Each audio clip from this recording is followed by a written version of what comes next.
13장 36절로 43절까지의 말씀입니다. 제가 보는 성경으로 신약 23쪽에 있습니다.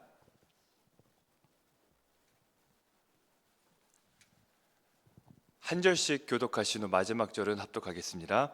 이에 예수께서 무리를 떠나사 집에 들어가시니 제자들이 나와 이르되 밭의 가라지의 비유를 우리에게 설명하여 주소서.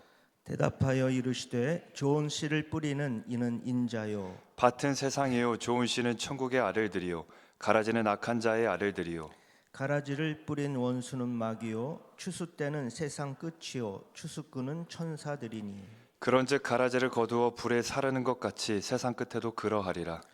인자가 그 천사들을 보내리니 그들이 그 나라에서 모든 넘어지게 하는 것과 또 불법을 행하는 자들을 거두어내어 풀무불에 던져 넣으리니 거기서 울며 이를 갈게 되리라. 합독합니다.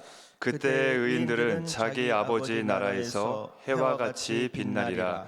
귀 있는 자는 들으라. 아멘. 우리 앞뒤 양옆 서로에게 이렇게 인사했으면 좋겠습니다. 오늘도 복 있는 하루입니다. 오늘도 복 있는 하루입니다. 오늘도 우리를 인도하신 하나님 앞에 우리는 복된 사람인 줄 믿습니다. 지난 시간 씨 뿌리는 비유를 통해서 하나님께서 어떻게 좋지 못한 땅을 좋은 땅으로 만들어 가시는지, 특별히 그 베드로의 삶을 통해 함께 나누었습니다. 내 생각이 길 까고 내 계산이 돌받치고 내 안에 있는 이 염려가 가시떨기라는 것을 보았습니다. 그래서 어떤 열매도 맺지 못할 가능성이 없는 땅 같았지만 하나님께서 고난이라는 쟁기지를 통해서라도 기어코 좋은 땅으로 만들어 가신다는 것을 그 3,000명을 회개시킨 베드로의 모습 앞에 우리가 함께 보았습니다. 그러므로 우리에게 고난이란, 성도에게 고난이란 괴롭게 하고 무너뜨리는 수단이 아니라 나로 하여금 좋은 땅으로 만드시고 또 좋은 땅으로 유지시켜 가시는 하나님의 쟁기질, 하나님의 기경하심을 보았습니다. 이어서 오늘은 가라지의 비유를 보려고 합니다. 이 가라지 비유를 보면요, 우리 마음에는 둘 중에 한 가지 마음이 들게 됩니다. 먼저는 불안감이에요. 내가 알곡이 맞을까? 내가 가라지면 어떡하지? 내 삶에 어떤 알곡 같은 열매가 보이지 않는데 내가 가라지면 어떻게 하나라고 느끼게 되는 불안감이 있고요. 또 하나는 정죄입니다. 저 사람 가라지 아닐까? 도대체 왜 저런 사람이 우리 교회에 있는 걸까? 도대체 왜 내가 다니는 이 직장과 삶의 현장에 저런 가라지 같은 사람이 있는 걸까? 그렇게 하게 되는 정죄입니다. 그런데 이렇게 불안과 정죄는 하나의 뿌리에서 나오게 되는데요. 어떤 뿌리냐면 내가 주인의 자리에 앉아서 판단하고 있기 때문입니다. 내가 나를 판단하면 불안해지는 거고요. 내가 남을 판단하면 정죄하게 되는 거예요. 그래서 어거스틴은 이렇게 말했습니다. 교회는 성자들을 전시해 놓은 박물관이 아니라 죄인들이 치료받는 병원이다. 이 시간 말씀을 통해서 우리 안에 불안과 정죄가 아니라 그리스도로 인한 확신만 있기를 소망합니다. 가라지 비유를 보면요, 굉장히 독특한데요. 왜냐하면 마태복음에만 기록되어 있기 때문입니다.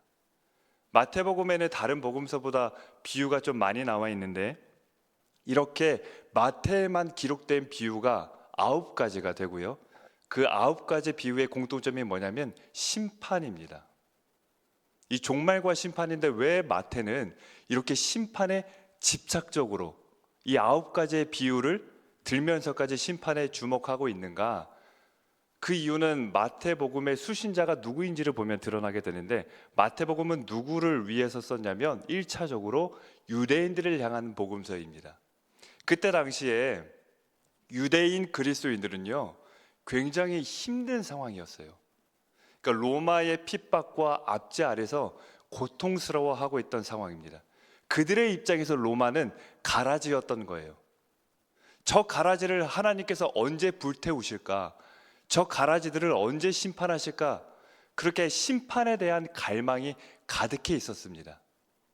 그게 어디서 나타나냐면요, 제자들에게서도 굉장히 구체적으로 드러나게 됩니다. 예수님과 제자들이 사마리아를 지나가게 됩니다. 사마리아를 지나가는데 사마리아인들이 예수님을 영접하지 않았어요. 그러자 야고보와 요한이 뭐라고 이야기하냐면 우리가 하늘의 명예에서 불을 내려서 저들을 멸해버릴까요? 라고 예수님께 묻습니다. 예수님, 저 사마리아인들이 지금 예수님을 영접하지 않는데 지금 우리가 하늘의 명령해서 저들에게 불 내리기를 원하십니까? 라고 물어요. 그런데 그 이야기가 가라지 비유 속에 고스란히 나타나고 있는 겁니다. 종들이 이 가라지를 발견해서 주인에게 뭐라고 하죠? 우리가 저 가라지를 발견했는데 뽑아버리기를 원하십니까? 라고 묻는 겁니다. 그러니까 제자들 안에 그리고 유대인들 안에 어떤 마음이 늘 내재되어 있었냐면 자신들은 심판의 대행자로서 눈에 거슬리는 것들, 자신들이 판단할 때 하나님 나라에 방해가 된다라고 여기는 것들을 직접 낫을 휘둘러서 다 잘라버리기를 원했던 겁니다. 그런 마음이 그들 안에 있었던 거예요. 그들에게 예수님께서 뭐라고 말씀하시냐면 낫을 내려놓으라고 말씀하십니다.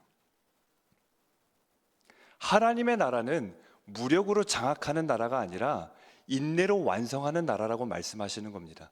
하나님의 심판은요, 악인을 멸망시키는 데 목적이 있기보다도 의인을 구원하기 위한 수단이라고 하나님이 이 가라지 비유를 통해 우리에게 말씀하고 계십니다. 하나님이 의인을 구원하신다, 지키신다, 이 말씀을 하셨는데도 불구하고 이 가라지 비유가 우리에게 선뜻 이렇게 와닿지 않는 이유가 있는데요. 뭐냐면 이 한 가지가 걸리기 때문입니다. 마태복음 13장 29절 말씀입니다. 마태복음 13장 29절 말씀 함께 보겠습니다. 시작. 주인이 이르되 가만두라, 가라지를 뽑다가 곡식까지 뽑을까 염려하노라. 하나님께서 알곡들을 지켜 보호하시고 의인을 구원하신다라는 데 우리는 다 믿습니다. 동의하고 감사하는데 그게 정말로 감격스럽고 감사하고 받아들여지지 않는 이유는 왜 지금 그렇게 하지 않으실까입니다. 지금 뽑아버리면 될 텐데, 지금 행하시면 될 텐데 도리어 반대로 말씀하시는 거예요. 가만두라, 낫을 휘두르지 마라, 뽑지 마라라고 말씀하시는 겁니다. 종들의 눈에는요, 물론 가라지를 발견했습니다만 그 가라지 옆에 아직 다 자라지 못한 알곡들을 오인할 가능성이 충분했던 거예요. 가라지 옆에 이 밀이 같이 자라고 있는데 밀을 가라지로 오해할 가능성이 충분했던 겁니다. 인간의 판단은 결코 완벽할 수 없다라는 거예요. 아무리 열심을 낸다 할지라도 때로는 그 잘못된 열심이 하나님 나라를 세워가는데 도리어 방해물이 된다라는 겁니다. 만약에 종들이 그 가라지들을 베어버렸다면 어떤 일이 벌어졌을까요? 가라지들을 벨 수 있는 권한을 우리에게 허락하셨더라면 어떤 일이 벌어졌을지 회심하기 전 바울에게서 아주 구체적으로 드러납니다. 바울은 회심하기 전에 자신의 눈에 그리스도인들은요, 뽑아버려야 될 가라지들이었던 거예요. 하나도 남김없이 다 제거해야 될 대상이었던 겁니다. 그러니까 다메섹까지 쫓아가서 다 그들을 죽여버렸던 거예요. 가라지들을 뽑듯이 바울이 그러한 마음을 갖고 있었습니다.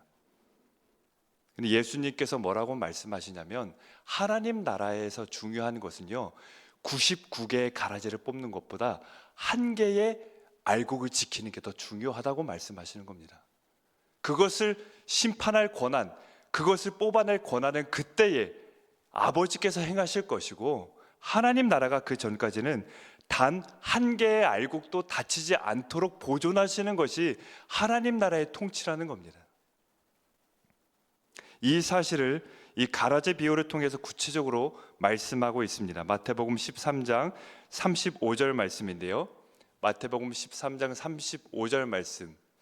예수님께서 가라지 비유를 말씀하시기 전에 하신 말씀입니다. 함께 보겠습니다. 시작.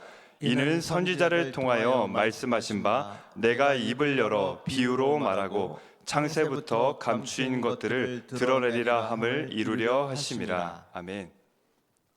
지금 예수님께서 가라지 비유를 말씀하시기 전에 시편의 말씀을 인용하시는데요. 구체적으로 시편 78편 2절입니다. 시편 78편 2절. 우리 함께 화면을 보고 함께 읽겠습니다. 시작. 내가 입을 열어 비유로 말하며 예로부터 감추었던 것을 드러내려 하니. 예수님께서는 왜 하필 이 가라제 비유를 설명하시기 전에 시편 78편을 인용하시면서 시작을 하셨는가? 시편 78편은요, 역사 시편입니다.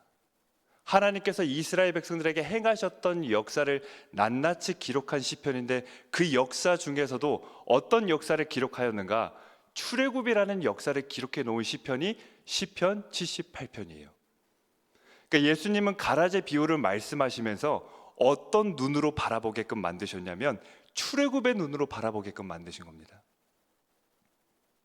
이스라엘 백성들이 애굽 땅에 함께 살고 있었습니다. 그러나 하나님께서 내리신 10가지 재앙이 애굽에는 임했지만 고센 땅에 있었던 이스라엘 백성들에게는 하나도 임하지 않았던 것처럼 지금 비록 이 세상에 그때와 같이 알곡과 가라지가 공존하지만 하나님의 심판은 그 어떤 알곡도 다치지 않게 가라지들을 태우는 그런 알곡들을 보존하시는 하나님의 통치라는 것을 보여줍니다. 이스라엘 백성들의 애굽의 압제 아래에서 고통스러워했지만 결국 하나님이 구원해 내신 것처럼 그때의 이스라엘이 로마의 압제 아래에 있지만 하나님이 그와 같이 구원해 내실 거다라고 말씀하시는 겁니다. 마태복음 13장 37절로 39절 말씀입니다. 마태복음 13장 37절로 39절 말씀 함께 보겠습니다. 시작. 대답하여 이르시되 좋은 씨를 뿌리는 자는 인자요 밭은 세상이요 좋은 씨는 천국의 아들들이요 가라지는 악한 자의 아들들이요 가라지를 뿌린 원수는 마귀요 추수 때는 세상 끝이요 추수꾼은 천사들이니. 여기서 지금 인자가 좋은 씨를 뿌리고 있다라고 말씀하고 있는데 여기서의 인자는 구체적으로 다니엘 7장에 나오는 인자입니다. 다니엘 7장은 인자의 환상이라는 장면인데 어떤 장면이냐면 이 인자, 곧 예수님께서 옛적부터 항상 계신 분으로서 왕좌에 앉아 영원한 통치자가 되신다라는 환상을 보여주는 게 다니엘 7장입니다. 그러니까 이 세상의 주인은 마귀가 아니라 공중의 권세 잡은 자가 아니라 예수 그리스도 한 분이라는 거예요. 왜 마귀가 몰래 가라지를 뿌리고 갈까요? 왜 몰래 뿌립니까? 주인이 아니라 도둑이기 때문입니다. 어디까지나 주인은 예수님이라는 거예요. 예수님께서 이 땅 가운데 하나님의 나라를 만들어 가시고 하나님의 백성들을 만들고 있는데 마귀가 몰래 그때마다 자기의 사탄의 왕국을 끊임없이 만들어 가려고 하고 있고 또 악한 자들을 만들어 가고 있습니다. 창세기로 거슬러 올라가면 그게 뱀의 후손과 여자의 후손의 대결이고요. 그리고 애굽과 이스라엘의 대결이었고 예수님 당시에는 로마와 이스라엘의 핍박과 대결이었고 그리고 지금 이 비유에서는 알곡과 가라지, 하나님의 백성과 악한 자들의 대결로 이어지고 있다는 거예요. 이 세상 안에는 하나님의 나라가 완전히 임할 그때까지는 애굽과 이스라엘이 공존했듯 로마와 이스라엘이 공존했듯이 이 하나님의 백성과 악한 자들이 공존하고 있다라는 사실입니다. 단순히 교회 안에 착한 성도, 나쁜 성도, 거듭난 성도, 거듭나지 못한 성도가 있다를 말하는 게 아니에요. 여기서 받은 세상입니다. 우리가 살아가고 있는 이 세상 안에 공존하고 있다라는 거예요. 그리고 그 가라지는 어떻죠? 알곡보다 훨씬 더 잘 자랍니다. 악한 자가 이 땅에서는 훨씬 더 잘 먹고 잘 살고 훨씬 더 강한 것처럼 보이는 거예요. 그리고 가라지의 뿌리는 실제로 옆으로 길게 뻗어나가서 알곡의 숨통을 그물처럼 올가맵니다. 알곡의 입장에서는 가라지에 숨 막혀 죽을 것 같은 거예요. 알곡의 입장에서는 가라지가 이 귀한 알곡들을 다 망가뜨려 버릴 것만 같은 겁니다. 그러나 반드시 추수할 때가 오고 그때가 되면 이 알곡과 가라지의 운명은 완전히 바뀌게 된다라는 겁니다. 그리고 그 운명을 이렇게 말씀하고 있습니다. 마태복음 13장 40절로 43절 말씀입니다. 함께 보겠습니다. 시작. 그런즉 가라지를 거두어 불에 사르는 것 같이 세상 끝에도 그러하리라. 인자가 그 천사들을 보내리니 그들이 그 나라에서 모든 넘어지게 하는 것과 또 불법을 행하는 자들을 거두어내어 풀무불에 던져 넣으리니 거기서 울며 이를 갈게 되리라. 예수님의 권세와 마귀의 한계가 분명히 대조되고 있지 않습니까? 예수님의 권세는요, 그날의 천사들을 보내서 가라지들을 다 풀무불에 보내실 권세를 갖고 있는데, 마귀의 한계는 뭐냐? 고작 해야 가라지를 뿌리는 게 전부라는 겁니다. 그렇게 하나님께서 이 가라지의 비유를 예수님을 통해 출애굽의 눈으로 보게 하시고 있는 거예요. 이스라엘 백성들의 신음하던 소리는 온 애굽이 하나님 앞에 울부짖는 소리로 바뀌었습니다. 이스라엘의 성벽이 무너지는 소리는 로마의 성벽이 무너지는 소리로 바뀌었다라는 거예요. 이 세상에 사는 동안에 비록 알곡의 울음이 있지만 그 주인이신 하나님께서는 결국에 알곡의 울음을 가라지가 슬피 울며 이를 가는 소리로 바꿔 놓으시고야 만다라는 겁니다. 그러므로 가라지 비유의 결론은 이것입니다. 저를 따라 함께 고백할까요? 가라지의 상할 가라지의 상할 가라지의 상할 가라지의 상할 알곡은 없다. 알곡은 없다. 가라지의 상할 알곡은 없다라는 겁니다. 예수님께서 다니엘을 가져와서 이 가라지 비유의 결론으로 삼고 있습니다. 마태복음 13장 42절 말씀입니다. 마태복음 13장 42절. 강조된 부분 빨간 글씨만 함께 읽겠습니다. 시작. 풀무불에 던져 넣으리니. 이 풀무불을 가지고 다니엘 3장 19절을 보겠습니다. 다니엘 3장 19절 빨간 글씨 함께 보겠습니다. 시작. 풀무불을 뜨겁게 하기를 평소보다 7배나 뜨겁게 하라 하고. 다니엘의 세 친구들이 느부갓네살로부터 풀무불에 던져졌습니다. 그런데 여기서 지금 가라지 비유에 나오는 풀무불과 다니엘 3장에서 그들을 태우려고 했던 풀무불을요, 원어로 보면 단순히 단어만 똑같은 게 아니라 구조 자체가 똑같습니다. 풀무불에 던져졌던 그 다니엘의 친구들의 운명은 거기서 다 타 죽었을까요? 거기서 끝났습니까? 아닙니다. 다니엘 3장 27절입니다. 다니엘 3장 27절 말씀 함께 보겠습니다. 시작. 총독과 지사와 행정관과 왕의 모사들이 모여 이 사람들을 본즉 불이 능히 그들의 몸을 해하지 못하였고 머리털도 그을리지 아니하였고 겉옷빛도 변하지 아니하였고 불탄 냄새도 없었더라. 아멘. 능히 그들의 몸을 해하지 못하였고, 그렇게 말씀하고 있습니다. 다니엘의 친구들을요, 태우기는커녕 어떤 한 부분조차 그을리지조차 못한 거예요. 풀무불은 느부갓네살이 세상의 주인이라고 생각하면서 하나님의 백성인 다니엘의 친구들을 태우려고 만든 핍박의 도구였습니다. 풀무불은 하나님의 백성들을 박해하기 위한 악한 자들이 만든 핍박의 도구였어요.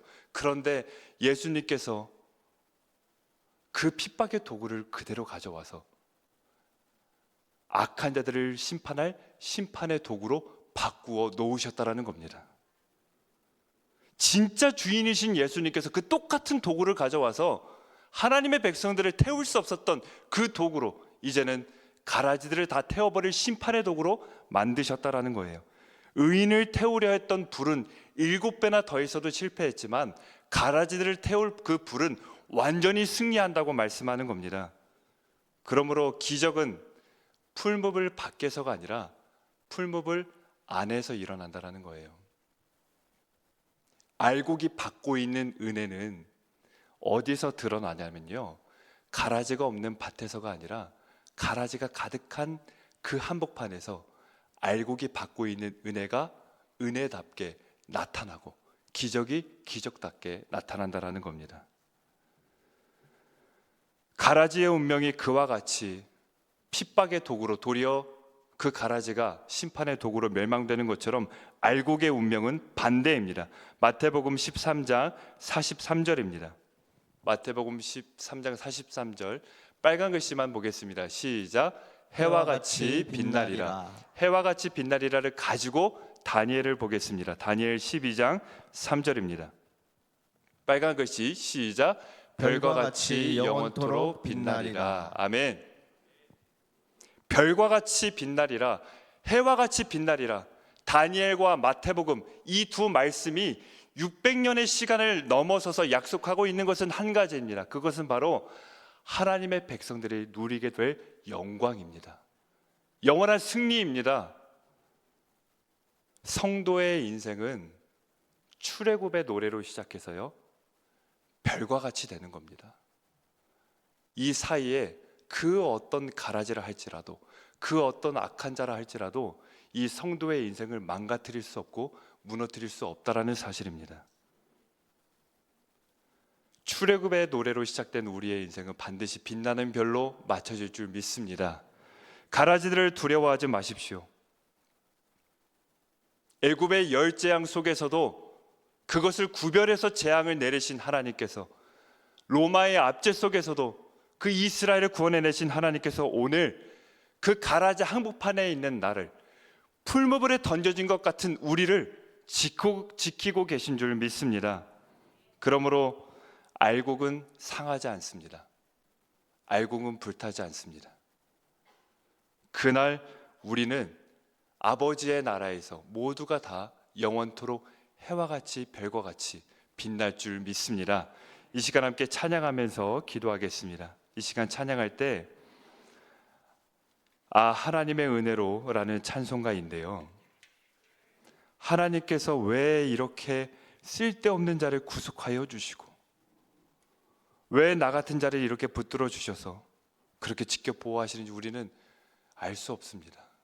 그 하나님의 깊은 은혜를 우리가 고백하며 함께 찬양하겠습니다.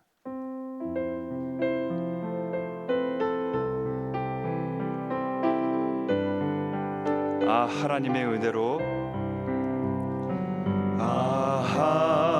하나님의 은혜로 있을 데 없는 자 왜 구속하여 주는지 난 알 수 없도다. 내가 믿고 또 의지함은 내 모든 형편 아시는 주님 늘 보호해 주실 것을 나는 확실히 3절입니다. 왜 내게 성령 주셔서 내 마음 감동해 주 예수 믿게 하는지 난 알 수 없도다. 내가 믿고 또 의지함은 내 모든 형편 아시는 주님 늘 보호해 주실 것을 나는 내가 믿고 또 의지함은 내 모든 형편 아시는 주님 늘 보호해 주실 것을 나는 한 번 더 찬양합니다. 내가 믿고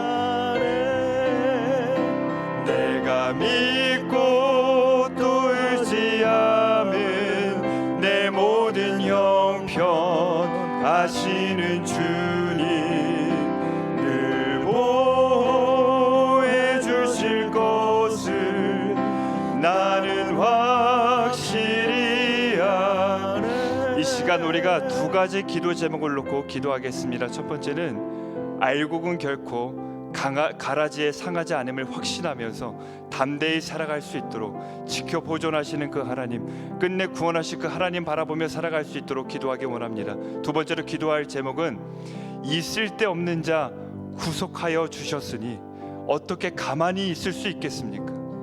영혼 구원에 힘쓰게 하여 주시고 이 하이파이브 운동 기억하며 더욱더 복음 전하는 인생 살아갈 수 있도록 하여 주시고, 특별히 다가오는 봄 부흥회가 나만 은혜 받고 그치는 것이 아니라 그 전도의 현장이 되도록, 그 알곡의 은혜를 증거하는 그 선교의 현장이 되도록 이 시간 이 두 가지 기도 제목을 놓고 우리가 다 함께 주의 이름 부르며 기도하겠습니다. 주여, 하나님 아버지, 이 못난 나를, 이 가라지 같은 나를, 이 쓸데없는 나를 하나님께서는 왜 구속하여 주셨는지 나는 알 수 없습니다. 나를 보면 늘 불안하고 늘 절망하고 좌절하고 확신하기 어렵지만, 나를 이 땅 가운데 구원해내신 그 하나님, 나를 자녀 삼아주신 그 주님의 신실함을 바라보며 확신하는 믿음 가지고 살아갈 수 있도록 인도하여 주시옵소서.